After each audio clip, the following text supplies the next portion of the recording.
recording. Okay. So I'll call to order the August meeting of the Environmental Review Board. Let the record show we have present myself, David Horowitz, and Ted Holmes. Ivan Alter and Chris Roberta are absent. We have one new application to discuss, Dennis. Yes. Let's bring them in. Okay.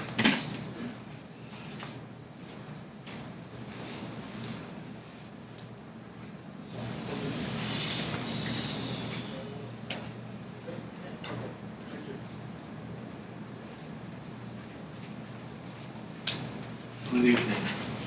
Good evening. My name is Shaheen Heshman. I'm representing 242 Croton Avenue. I did the drawings. Should I put on top of this? If it helps you figure if it works, you can get that to work. Okay. Let's see if this is the way. It's a blown up site Yeah, plan. that's the, It's good, I hope. We're removing a wood deck, adding a family room and a dining room. The house is lacking a family room and a dining room at the moment, as a living room and a kitchen. Originally, we had the wood deck in front of, right behind, aligned with the left side of the house. The left side neighbor objected to that. We couldn't pass the zoning, so we moved the deck to this side, passed the zoning, Board of Appeals. And there's a wood deck and an addition here.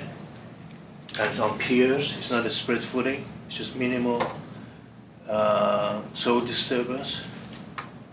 We're just gonna trim the trees and do protection, It's a one-story addition? one-story addition.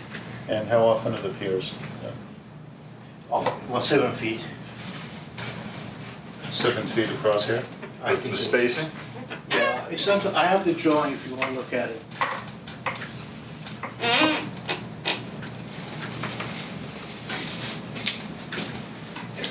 Thank you so much.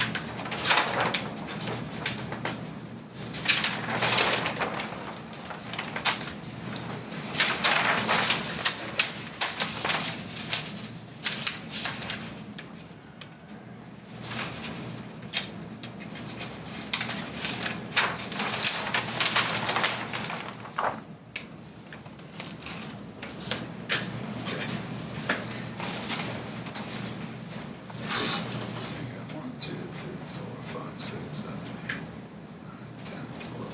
Yeah, that's what I say on the site plan.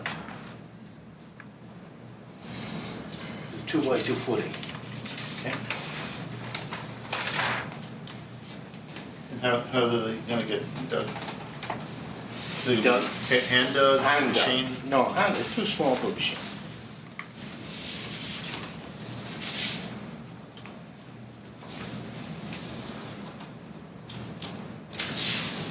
Thank you, sir.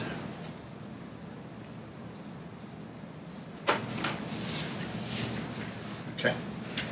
And that's just a very simple project, small. If you have any questions? You didn't lay out the boundary of the wetland buffer. Where is the on plan. wetland, yeah? We have the report by the wetland scientist, which is here. Well, that's the, it wasn't surveyed. but that's the boundary of the wetland itself, Right. not the buffer.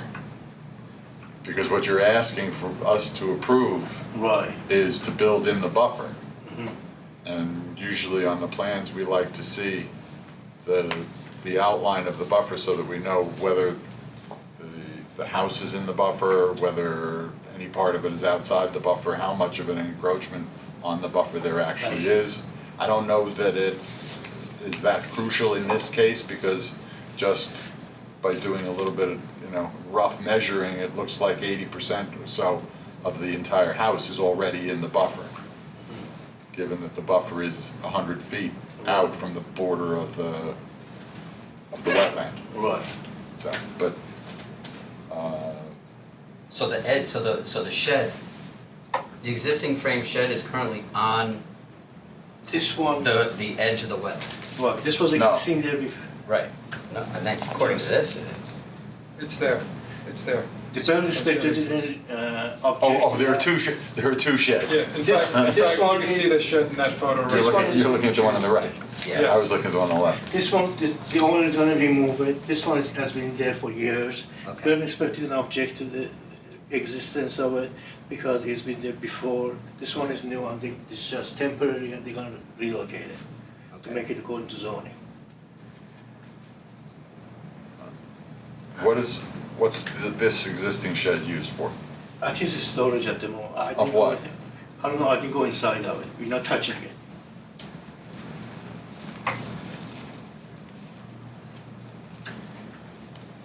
So your drainage coming off of the new addition is coming into this Caltech, Caltech? yes. Okay, and that's been sized for the, It's plenty for the small addition like that. no, I'm just asking, it's been engineered, it's been Yes, sized yes. for.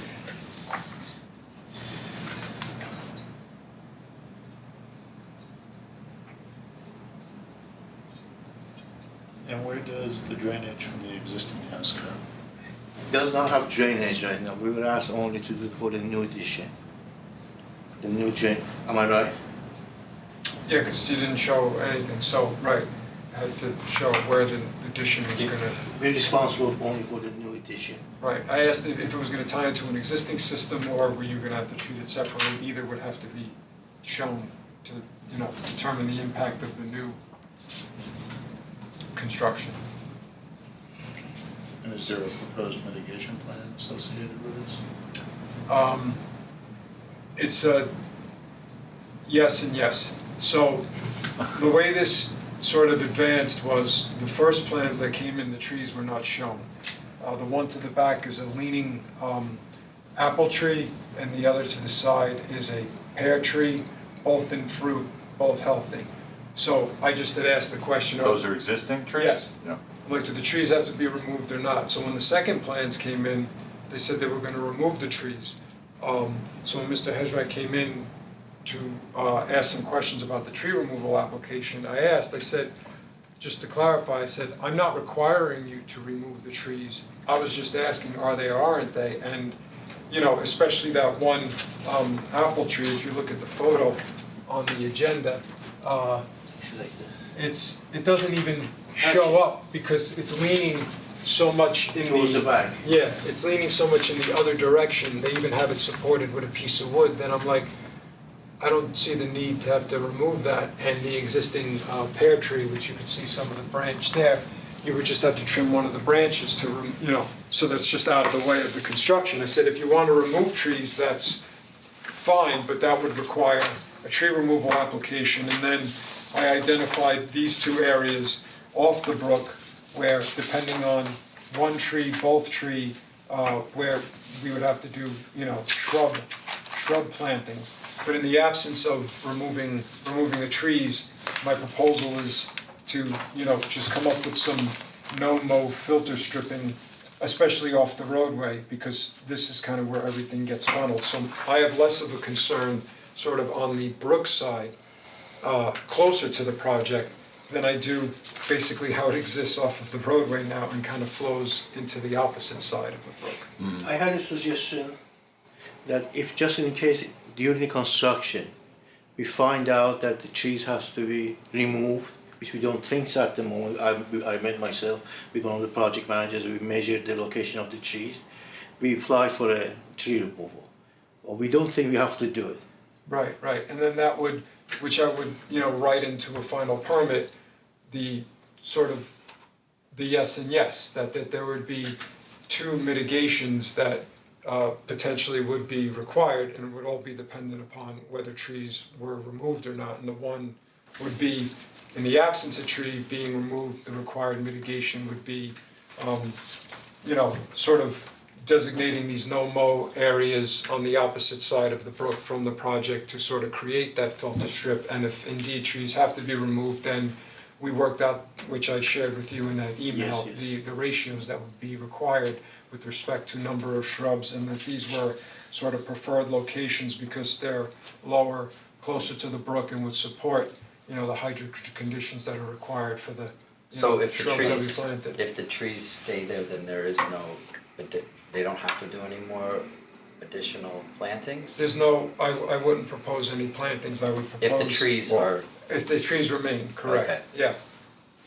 Well, I mean, it's minimal, but there is still, there's incursion into the buffer for the piers and, Right, Right. but the majority of the piers that he showed are already in, they would be situated in sort of this existing concrete Concrete. that exists underneath the deck, so.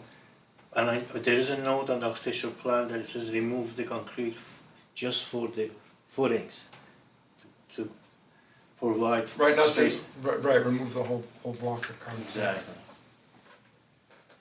so the footings already exist.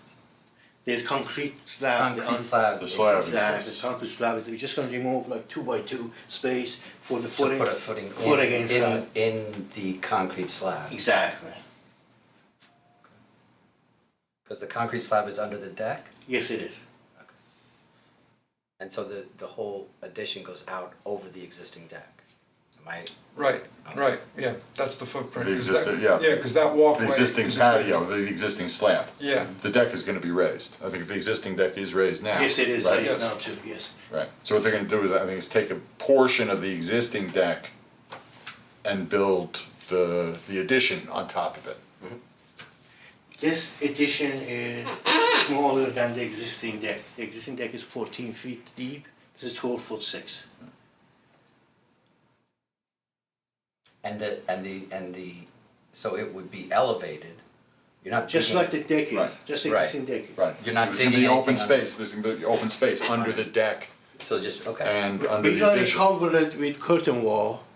There's a detail You're gonna screen, screen there, yeah, exactly. We're not gonna put a footing on it, we're not No, gonna no. disturb the soil. When you say curtain, Curtain wall is a stucco that comes down on a 2x4. You have a detail of it in one of those sheets. Yeah, I think I have it. oh, so it's gonna be more involved than just like wood lattice or something? About that. If you object that we put a wood lattice, we just don't want it to be exposed. Right. If it's just stucco coming down, I spoke to the building inspector, he said, don't bring the stucco into the grade ground, just put it What is the stucco attached to? just to wood lattice, to mineral lattice. We do this all the time. What, like lattice? You put lattice and then you stucco over the lattice? But you would use an It's expanded like, lath. it's like plastering over lath? Yeah, exactly. Not to see the underneath of it. If you object that we put lattice on it, just no stucco on it. We just don't want it It's to just be, some, there's it's not a anything down pleasant there, space to look at because of the right. concrete. anything that you bring down to the grade level is gonna get corroded and Wet. rusted and. Right. And suck up the moisture out of the soil, especially stucco. So See you those you water prefer stains. lattice more probably? I don't prefer either, I'm just Okay. mentioning that anything that you put in the ground is gonna absorb moisture up into it, Okay, and you're gonna get that kind of water staining and I see, corrosion of the lath and the plaster, okay. as opposed to something that's open that'll, air can get in and through. Okay. I don't have a preference either way, I just. Right, I mean, from our point of view, all we care about is that anything that you're doing of that nature is within the existing footprint of that Yes, that it is. slab. No, I know, it sounds like it is. It is, So but it's- slab is What- big. However you treat it vertically is up to you. So if the And- concrete slab is 14, plus or minus 14 feet, Right. and the addition now is gonna be 12 foot 6, Right. you're gonna have a foot and a half of concrete exposed. I'm not sure I didn't measure exactly concrete slab, but it's underneath the wood deck, existing wood decking. So you mean, can we remove some of it? If it's okay, we remove the extra amount, if not, we leave it alone. Yeah, I would think removing the concrete in the soil is probably a good thing. It's more would- pleasant to remove it. If you wouldn't mind removing it, that would probably be preferable. Yeah, I prefer it to definitely. Okay.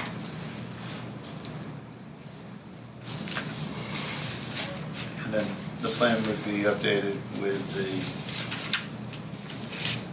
mitigation, NOMO, whatever you're recommending as, and show on the plan. Right, cause I'm trying I was trying to accommodate, conditions that, understandably, not committing to if the trees weren't gonna come down, well, then it wouldn't be as robust with woody plantings as opposed to just, worrying about, no mow areas protecting that side of the brook, which just gets, I would imagine when it rains, a fair amount of runoff from Croton Lake Road.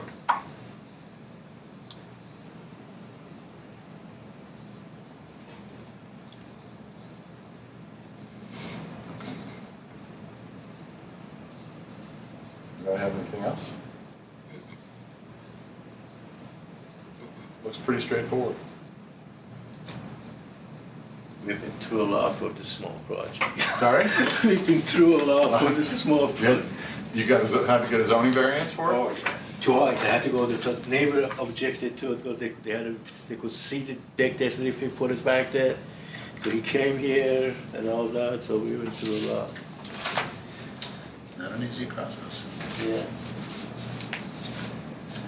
Okay, Thank you so much, sir. good, thank you. So do we vote on this? Yeah, so, Okay. I will entertain a motion that we approve the permit for the project based on discussion tonight and the conditions that Dennis will put in the permit with respect to the mitigation, et cetera. Do I have a motion? Motion made to approve. Let the record reflect that David Horwitz made the motion to move the application. Is it seconded? I second it. May the record reflect a second by Ted Holmes. All in favor? Aye. Aye. Aye. Motion's carried unanimously. We're good. Thank you so much. Our God bless you pleasure. guys. Have a good evening. You too. Oh, have a good evening. for Do you all. need one of these? No, I have plenty. I don't need to touch. Thank you so much for your time.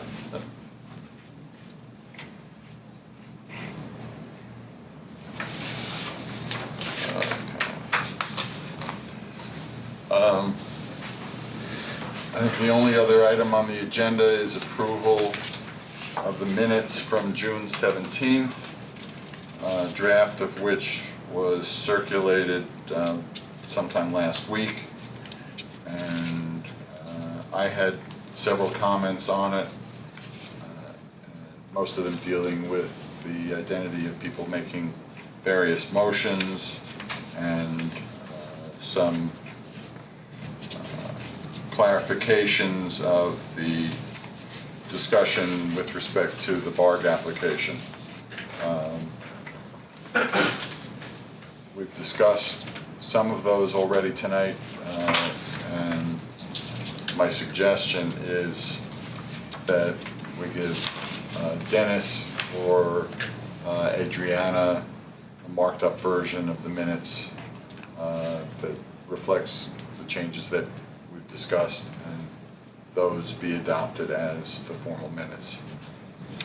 So I would ask for a motion to approve the minutes that were distributed as they're going to be marked up as the formal minutes for the June 17th, 2019 meeting. So, motion to approve the minutes with John's changes. Second. Motion made by Ted, seconded by David. Thank you. All in favor? Aye. I think that's it, so, motion to adjourn? Motion to adjourn. David make the motion to adjourn. Second? Second? All in favor? Aye. Aye. Thank you, we're done.